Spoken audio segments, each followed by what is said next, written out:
Hello, everyone. Welcome back to BlockHash, Exploring the Blockchain, episode 282. Today, I have two awesome guests from Obscuro, James and Cais, here to talk about what they're doing in regards to privacy in the blockchain space and some of the solutions they are working on. James, Cais, welcome to the show. How are you guys doing today? Really well. Thanks, Brandon. Thanks for having us. Yeah, awesome. Really excited to be here. Thanks. Yeah, absolute pleasure to have both of you guys on. It'll be a very fun conversation. A lot I want to dive into and chat about. Before we do, I'm sure the audience would love to hear from both of you. So maybe you guys can take turns one at a time. James and Cais, maybe introducing yourself and a little bit about your backgrounds and whatever your story may be, how you got into the space and how you kind of got to Obscuro. So whoever wants to start. Cais, why don't you go? Sure. Yeah, thanks. I graduated with a degree in computer science, and then I went and worked in banking for 10 years. Anyone that's thinking about doing it, don't. You kind of you get in at 7 and leave at 9, and then you leave and no one really remembers or cares. But it was while working in banking that I discovered Bitcoin. So this was 2012, I think. And I think everyone sort of, goes through the same journey, right? Well, at least if you sort of started back then, which is, you hear about this wonderful new thing called Bitcoin and you don't really understand what it is.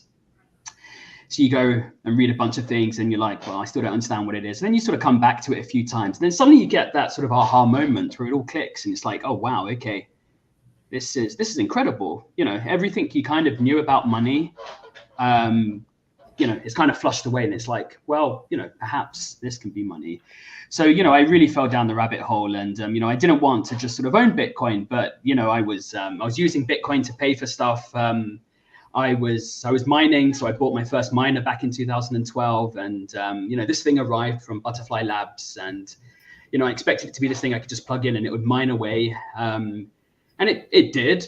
But it sounded like a vacuum cleaner. So I was like living with my mum at the time. And, every time I'd go to work and leave it plugged in, I'd come home and she'd unplugged it.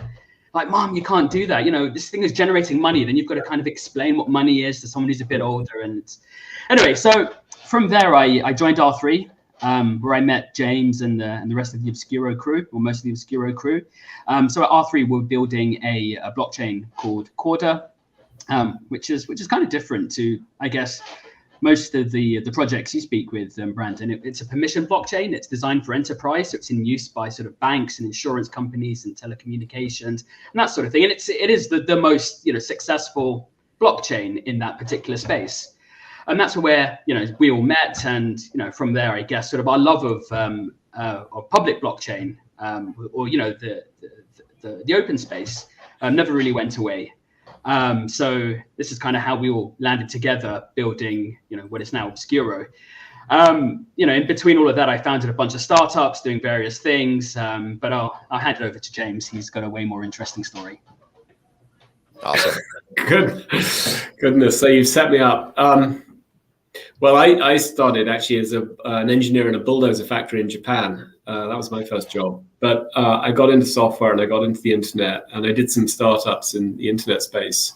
And then I did some banking for 10 years at Barclays. And that's where I discovered, let's call it blockchain, Bitcoin, then Ethereum at the end of 2014. And like Cais, I suppose I was blown away with the possibility of changing the world. It also appealed to my libertarian streak, my dislike of sort of rules and bureaucracy. So I joined R3 just as it was getting going and helped design Corda. Ended in a management job actually, but I'm a startup person and I was keen to get back into the space. And of course, as Cais said, love of Ethereum and that community had never gone away. So Obscuro in some ways is bringing the permissionless space and the community and the approach together with privacy and encryption, some of the things we were looking at in the enterprise space. So maybe we'll get to talk about that a bit. Yeah, absolutely. So for you guys both, I don't know if it's, the same or individually a little bit different. but blockchain is a very diverse space. There's a lot of things that are going on and publicly on chain. Why get into the privacy aspect of it? Was there like something in particular that made you think, that's a part of the space you want to work on a bit more? Was there like an experience you guys had in relation to privacy, something that you guys are just passionate about? Was there like a driver for wanting to get into that side of it? Yeah, I guess we're going to have different answers. Probably. From my perspective, I guess there's two angles to this. One is, I mentioned a libertarian streak, and that's, I'm kind of at the crossroads in some ways, because I understand the need for regulation, and I worked in a bank, and I could see why it was useful in certain cases, provided it's efficient and effective. But I also think privacy is a right, and privacy is a right, and it has to be upheld. Really, the Cais will talk, I think, a lot about what happens when privacy doesn't exist. The ability for corporates to abuse individuals. I think we see that a lot with Web 2. So part of the motivation for me is to preserve that, and part of it is actually it's kind of more commercial. It's that with privacy, the possibility for adoption of blockchain ideas, smart contracts, applications on blockchains is much greater, both because the majority of users, future users, will want privacy for example, financial transactions, and partly because there are whole new applications that can be built with privacy. Cais. Yeah, I think for me there's a pretty straightforward answer, and as well as the whole sort of libertarian angle, it's, if you just look back at the history of the internet, things only really took off in a big way once we switched from HTTP to HTTPS, and all that really was a way to keep your internet traffic encrypted. Now, sure, all your data arrives on the other side, and you have no idea what those servers are doing with it. But fundamentally, just having a layer of privacy is, a foundational building block, right? And I guess, we're of the belief that until we sort of go from HTTP, which is, what we're largely in today in the blockchain space, to HTTPS, we're not going to see this explosion of new use cases or new Dapps that can be built. Absolutely. There's a lot that can be applied into this space, when it comes to privacy. With Obscuro, what are some of the things you guys are tackling and working on in particular? Cais, do you want to take that? Yeah, sure. And excuse any background noise. No worries. Yeah, one of the pitfalls of working at home. So the things we're working on, the things we're excited about. So I guess, for now, it's about sort of tackling, what's there within arm's reach, right? So, if we look at the key verticals in the space, we've got DeFi, we've got gaming, we've got NFTs, and, we've got all of them coming together to sort of, form what might be the metaverse. And I think, across those verticals, some really cool things you can do once you add just a bit of privacy. So here's an example in DeFi today. Take a Dapp like Aave. So they've done a really awesome job of, creating basically a protocol that allows peer-to-peer lending and borrowing, right? So liquidity providers come along and they deposit their assets, and the protocol then handles others to come along and borrow these assets because perhaps they want to short the asset or use it in some other protocol in some particular way. But it kind of manages all of that. It manages all of the risk, which is really cool. But as part of that, there's this risk of being liquidated, right? Which is, I go on and I want to borrow some, so let's say some DAI or something. So I want to borrow some DAI. Now, to borrow that DAI, I need to provide some capital, right, to collateralize this position. And what happens is, given all these positions are out in the open, is liquidation hunters will go out and they will scan these protocols and they will find people that are sort of, close to liquidation. And particularly in like a bear market like we're in today, where liquidity may be low, they'll come in and they'll just move the market for a particular coin, and they will just liquidate people en masse. And the reason for that is because it's all out in the open. But with something like Obscuro, what you could do is you could take Aave as it exists today, have it operate in exactly the same way, have the same level of transparency, except liquidation levels. Let's just keep those private. So you could just program in with a few lines of code, liquidation levels are private, and they're only exposed once they actually get hit, right? And that then removes this incentive for people to sort of go around and just liquidate people, So, there's this sort of there's this idea where, these tiny changes effectively result in much fairer, safer protocols. And things like gaming, for example, there's loads of cool things you can do there. So there's this kind of move towards trying to put things on, put more and more game mechanics on chain. But the difficulty there is that games have things that need to be kept hidden. Like, if you're playing StarCraft, for example, you need to keep the map hidden. You need to keep players' locations hidden. And you can't do that when there's no privacy, right? So, I hope you see where I'm going here, which is, on the one hand, you have this sort of amazing sort of, libertarian view of privacy and, being able to keep things hidden because it's your right. But at the same time, you just have these really neat, practical usages of privacy that just create a much better user experience for everyone or unlock new use cases. Yeah, I would add to that. Another thing we've been thinking about is maximal extractable value. And I know a lot of people have been looking at this for the last couple of years and come up with different solutions for it. But I think we take a fairly abrupt view that if someone is extracting value, then someone is losing value. It's a kind of a zero-sum game, and the people that are losing value are users. And we worry about users and the value that they're losing.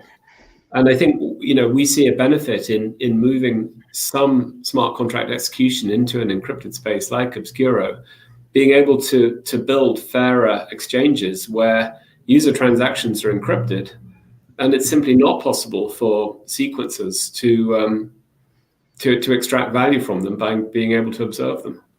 So that space, that let's say that business, because it is now a business. I think I've seen figures quoted over the last couple of years, $1 billion business, and frankly, personally, I feel it's unfair. So that's a fight I suppose we want to have. We want to champion retail users so that they're not taken advantage of. And then the final thing, I'd mentioned, we have corporate backgrounds. I guess anyone can look up our backgrounds and see that. We know that there's let's say a world of an enormous world, $1 trillion world of corporate activity. A lot of that can't come onto public blockchains because corporates have this duty of care around data. They have an obligation to maintain privacy. And so far, we haven't seen much corporate activity on Ethereum, I don't think, not because of the public nature of it. I think a solution like Obscuro, the Obscuro network, is going to provide a safe haven for some of that corporate activity. Yeah, that last point you make about, the corporate type of activity, data, information, going on a public blockchain, potentially does become a huge issue, and is probably why it doesn't, integrate so well with Ethereum. So what you're saying makes a lot of sense.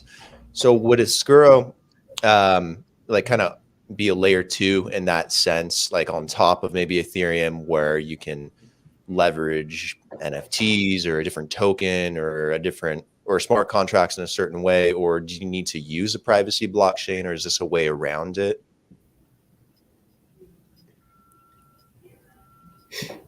Okay, so I'm looking at you. I mean, I'll start. So we are planning to structure. We have structured Obscuro as a layer 2, and there are a number of reasons for that. But I suppose the most fundamental is we want to be part of the Ethereum community. We want to stand on the shoulders of a giant, and we see layer 2 solutions as, let's say, a mandated or an approved way of adding to the capabilities of Ethereum. That's the right way to think about it. I mean, obviously, most layer 2s to date have focused on providing scalability for Ethereum. And that's probably why, the Ethereum, the original thinkers for Ethereum are so keen on the layer 2 model and layer 2 solutions, because it provides that scalability thing, which arguably is kind of missing and potentially wouldn't appear otherwise until sharding was deployed and developed. So layer 2's approved. We had a choice. We have of being, let's say, a layer 1 or a layer 2, but one of several advantages of being a layer 2 are being part of the community and receiving support from the community. The ease, I suppose, of building safe bridges with Ethereum.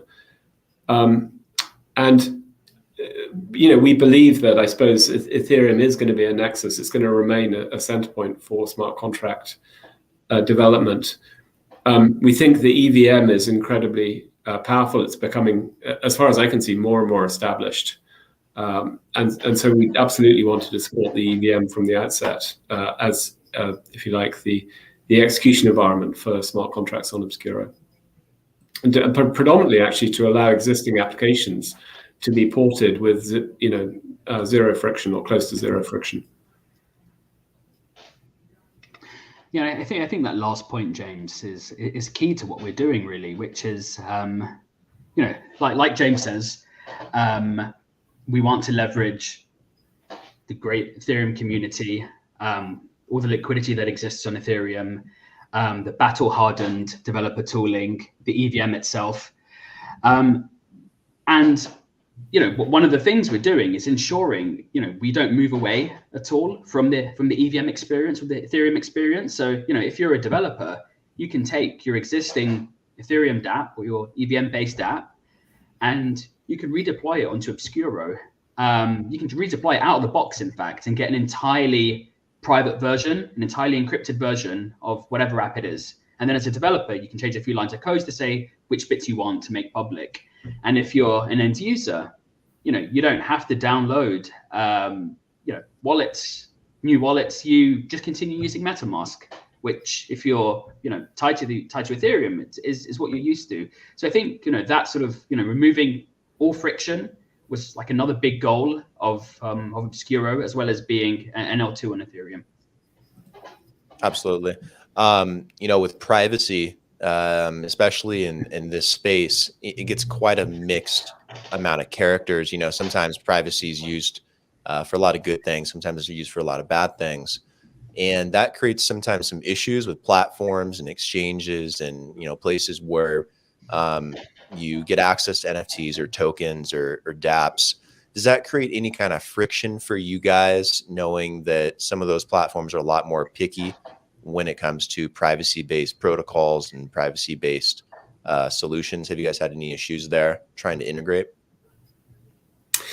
We haven't had any issues yet, but I think we're aware of some of the direction of travel of in this space, and obviously there have been some headlines recently around the use of privacy technology and how that sort of intersects with regulation and law enforcement. And we do think about these things a lot. I think there are different approaches that can be taken, and this is probably where this conversation gets possibly a bit controversial. So one approach is to ignore it, and that means run as an anonymous project with anonymous developers, and to not pay any attention, or maybe pay attention to, but not actually act on, any of the sort of the smoke signals that, for example, regulators are trying to send. And I'll let sort of Cais jump in, but I think we are not of the ignore it mentality. We want to succeed. We want this to be adopted and usable, and we want it to be around in the long term. So we have to think through how we coexist. We have to take a view, I suppose, on where we think the space is going. It relates to regulation. And before I hand over to Cais, I'll say that I think we're going to end up in a bifurcated model or world where there's a sort of regulated half and there's an unregulated half, and there'll certainly be lots of people who want to remain completely unregulated, and they will use their ingenuity to work around whatever controls regulators try and apply to them. I'm absolutely convinced of that, based on understanding the types of people that are involved in the space. But then there's another set probably who say, well, for example, particularly if we want to tackle some use cases like corporate use cases, regulation is kind of immovable. You can't simply circumvent it, and there's still opportunity there with regulation. Cais, what do you think? I think some aspects of regulation actually help open up the space, in particular things like KYC. So today, if you go to a DeFi protocol, it's very, very hard or impossible to prove, who you are and you're in a position to pay back whatever loan. So as a result, you have to over collateralize, right? And perhaps, if you were able to prove your credit history or prove who you were such that, if you didn't pay it back, there'd be, some sort of repercussion, then, that could open up the space massively, right? But the problem is that everything's out in the open. It's all transparent. So I'm never going to go through any sort of KYC system and then interact with a transparent protocol where everyone can see who I am and how much I borrowed, right? No one will ever do that. So I'd always say that, privacy is a prerequisite to something like KYC, which then opens up the space massively. So I can, in some respects, see, KYC/regulation and privacy going hand in hand in a really powerful way. Yeah, it's kind of weird because we think, maybe some people think, well, regulation and privacy are sort of natural enemies, or there's a tension between them or something. But a lot of regulation actually supports privacy. And I suppose the classic example, which we're super aware of in Europe, is GDPR. So, there's this sort of maybe slightly sort of schizophrenic approach by regulators in terms of privacy. Yes, they want privacy as a right for users and individuals, but they also want to be able to monitor for criminal activity. And as Cais says, if there is a creeping tide of regulation and KYC, for example, sanction screening, then privacy becomes more important, not less important. Yeah, absolutely. You made a good point there about the GDPR. I actually didn't even think about that in Europe. You guys, because I'm based out of the US, and some of our rules and regulations are vastly different than the way you guys crack down on things like that with privacy. In Europe, is that something you guys had to pay a lot of attention to? Has it shaken things up in terms of how you roll out a new product or use case? I would say not yet. And because we are still 100% focused on the Ethereum space, we're following Ethereum norms in terms of the protocol and the how we identify users through public key and address and stuff like that. So there's no difference there. We also are not maintaining data. It's really important to say we're developing a protocol. We're not storing and managing users' data. So we absolutely don't want to go anywhere near that. Our ultimate goal is full decentralization. But so not directly, no. But we are aware of it, and we've seen regulation being, let's say, misused to the extent that some of the controls put in place are really ineffective. And I have a pet peeve, I guess everyone probably does, but one of the impacts of regulation in Europe is the requirement to confirm that users are happy with cookies. So now every site I visit, I have to accept a cookie, and then my browser immediately deletes it. It's a sort of treadmill of pain. It's one of those controls that just doesn't, in my mind, work properly. Yeah, I've seen those a lot too when I'm browsing, and does it get a little bit of annoying because it pops up on like every single website, and I'm like, why can't you just like answer a couple questions in your browser and have it like auto like ask and fill those questions or something? Like, there's got to be an easier way to do it. It's just for your listeners, I should add that I've got a browser extension that automatically accepts cookie requests. But the point is, it's so easy to sort of game the regulation that it's entirely ineffective. And the only people that are inconvenienced are let's say, honest users. Exactly. Last big question, then we'll wrap it up. I want to touch on KYC. I know, Cais, you kind of mentioned it briefly a little bit earlier. It's such an integral part of our system in the world today, and for good reason, but also, creates some issues. And it's hard to plug in privacy when you're trying to do KYC and AML checks and, prevent certain things. How do you guys maybe imagine being able to plug in privacy into KYC checks and things like that? Is it possible? Is there a way around that to, preserve data and information at the same time being able to comply? And is there a way to do it on Ethereum? Cais, do you want to pick this up? Yeah, sure. So there are ways that are being developed to do this, really compelling ways, in fact. There's some work being developed right now where, if you sort of think about, a KYC process, it's about sort of proving various things about yourself. And those bits don't really live in one location, right? Your credit score lives over here, your address might live over here, and your driving license record lives over here, and your passport's over here. All these data points are available to you, right? Like, or to me. I can go on and I can log on to, the DVLA website in the UK, and I can look up, my driving history and how many points I've got and all that sort of stuff. And then I can log on to Experian and see my credit score. But what's difficult is proving that these things that I see on my screen are sort of, actually, let me put it another way. So, I can see this on my screen, right? I can log into some sort of web portal and I can kind of see, these data points. But what I can't do is prove that to you, because these providers, right, are not on chain. So how do we get these providers on chain to start, providing those fundamental KYC data points? And there's some really cool work going on at the moment where, there's this ability to extract that data using the technology that we've developed, that we're using inside Obscuro, trust execution environments, to prove with absolute certainty that, my driving record really came from the DVLA website, or my credit score really came from the Experian website. And all I have to do is kind of log into these at home and start extracting these bits out, and then I can compile these into a wallet, right?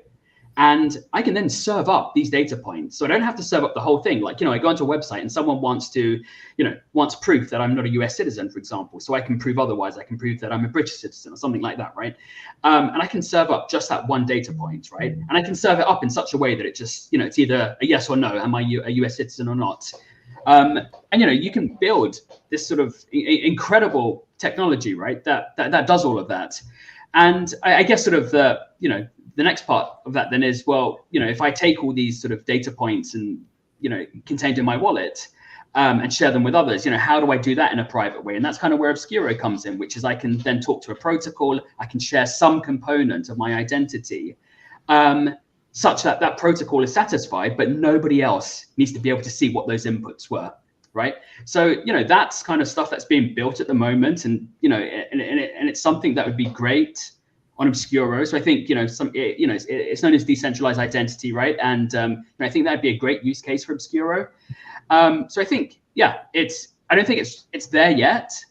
But being able to build KYC solutions and have that as part of this landscape is entirely possible in the near future. Yeah, definitely. It's a very interesting and also probably very important application at some point to have, along with having an identity that's somewhat private as well, with some anonymity to it, or some kind of passport or identification you can take with you internationally or domestically.